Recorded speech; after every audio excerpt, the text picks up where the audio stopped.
Good morning students and welcome to history class. So dear student, we have completed 3 lessons from history and civics, no? 2 lessons from history and 1 lesson from civics.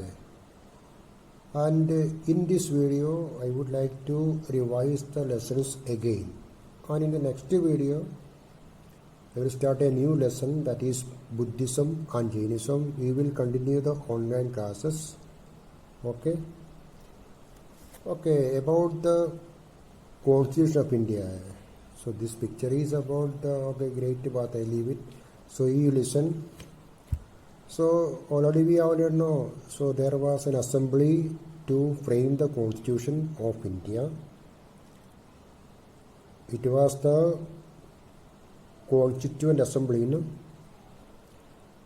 And we have learned when was the formation of this assembly, when was the first meeting of this assembly, when was the last meeting of this assembly, what was the purpose of this assembly. Please remember all this point. And something about the objective resolution. Please note these points. One by one I am going to explain again. Pandit Jawaharlal Nehru introduced the objective resolution in the Constituent Assembly on December 13, 1946. The Assembly accepted the resolution, forms the basis of the Indian political system. The resolution states, the Constituent Assembly solemnly resolves to constitute India into an independent, sovereign, democratic republic and to frame a constitution to design the future political setup of India. It guided the constitution making process. So we have learned during the meeting of the Constituent Assembly, Pandit Jawaharlal Nehru introduced a resolution in the assembly. It was known as the objective resolution on 13th December 1946. And what was the importance of that resolution we have learned. And something about the composition of the Constituent Assembly. Already we have learned how many members were there. So something about the important figures. Frank Anthony,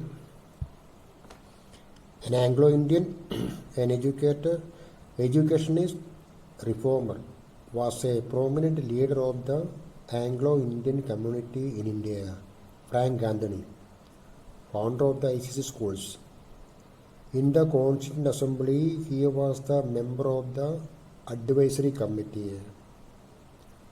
And S.H. Prater, Stanley Henry Prater, was a British naturalist in India, best known for his long-term relation with the Bombay Natural History Society and the Prince of Wales Museum of Western India.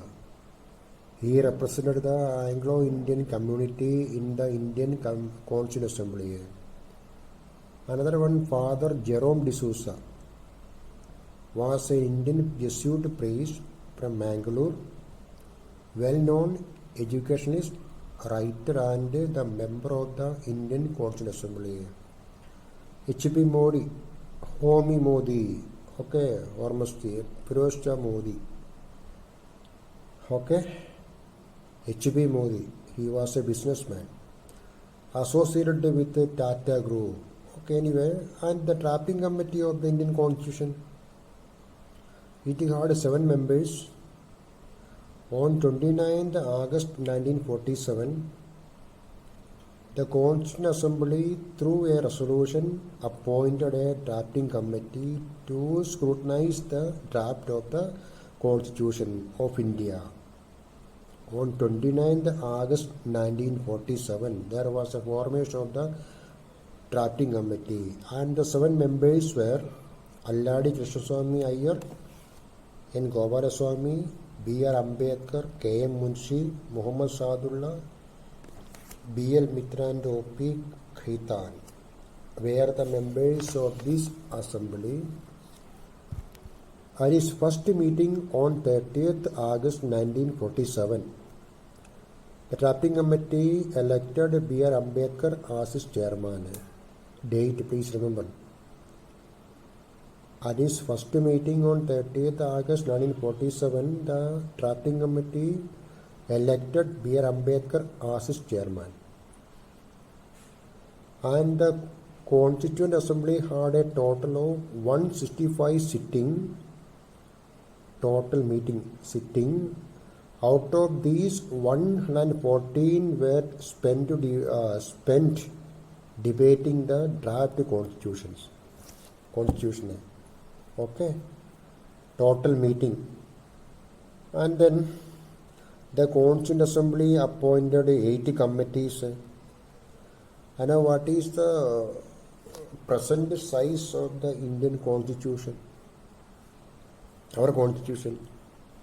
It is the biggest constitution in the world. With so much of writing, the Indian Constitution in its current form has a preamble, 22 parts with 448 articles, 12 schedules, 5 appendices and 115 amendments. Okay. At its enactment, it had 395 articles. I mean, original constitution, and 22 parts and 8 schedules. And the preamble meaning, the 42nd Amendment included 2 new terms in the preamble. The words socialist and secular were added between the words of sovereign and democratic, and the words unity of the nation were changed to unity and integrity of the nation. 42nd Amendment. And what do you mean by preamble?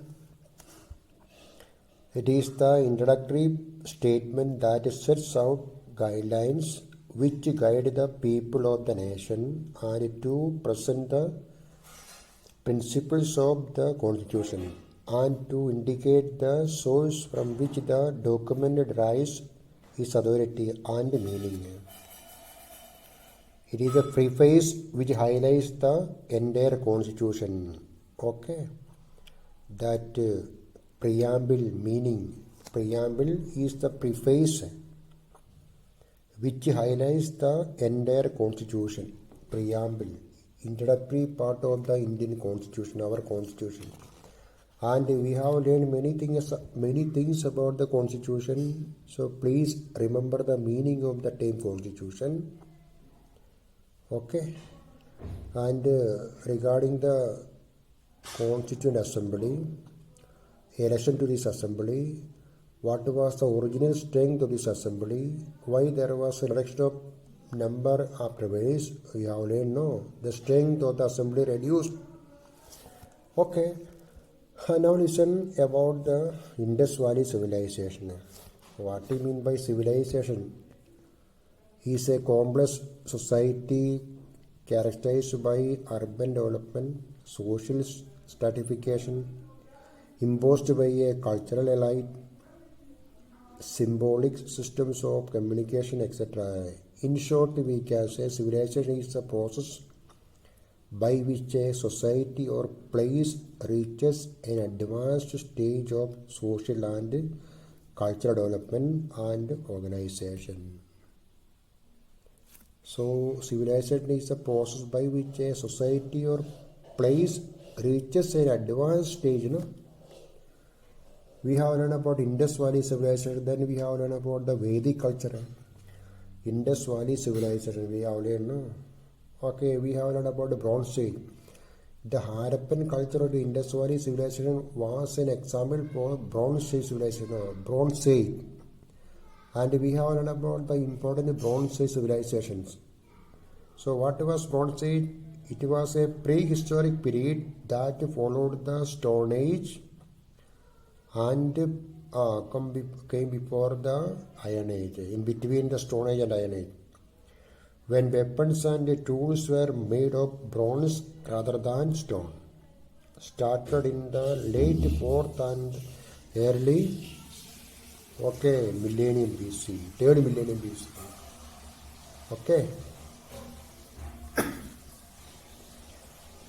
We have learned about the Stone Age, a period, prehistoric period, during which stone was widely used to make implements. The Stone Age, the longest age of human civilization is Stone Age only.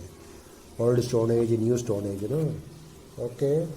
And the Indus Valley civilization was a Bronze Age civilization in the northern regions of South Asia, lasting from 3300 BCE, before the Common Era, to 1300 BCE, and in its mature form from 2600 BCE to 1900 BCE, 1900. Together with the Egyptian and the Mesopotamian, it was one of the 3 early civilizations of the Near East and the South Asia. Indus Valley civilization, This civilization is also known as the Harappan civilization after its discovery, Harappa, the first of its site, to be excavated early in 20th century. Harappan civilization. Indus Valley's civilization is also known as the Harappan civilization because of this only. Then we have learned about the Vedic culture, or the civilization of the Aryans.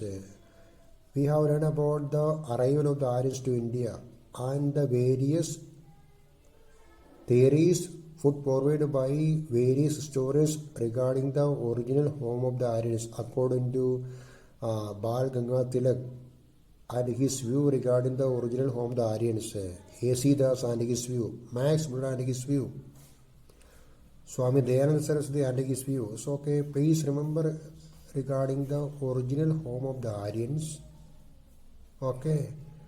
And the theory put forward by Professor Max Muller is the most accepted one because he has suggested a number of things.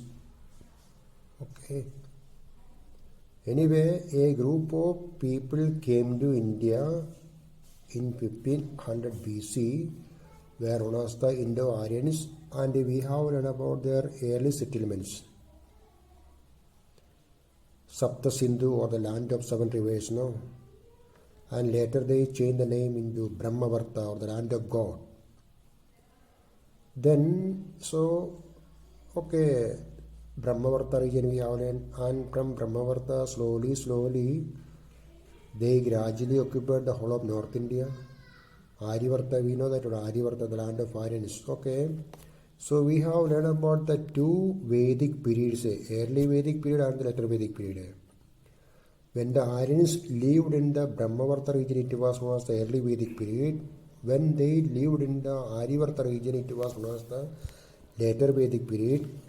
And when, during the early Vedic period, they composed the Rig Veda, the oldest Veda in the world, Rig Veda, Yajur Veda, Sama Veda, Atharva Veda, we have learned. Please remember about the Vedic literature. We have learned about the 2 great epics we have learned. Ramayana, Mahabharata. Story of these 2 epics and the importance of these 2 epics. In the final exam, so board will ask this kind of question. You know the pattern of the question, that we will learn after the reopening of the school. Now, for means in the meantime, means until the next announcement, So we will have the online classes only. Condition is not safe for regular class. That is the reason why we are conducting online classes while learning or while watching the video. So please open your textbook, and according to the textbook only I am explaining. And be ready for the examination. revision is very important. You have to revise. Okay, thank you.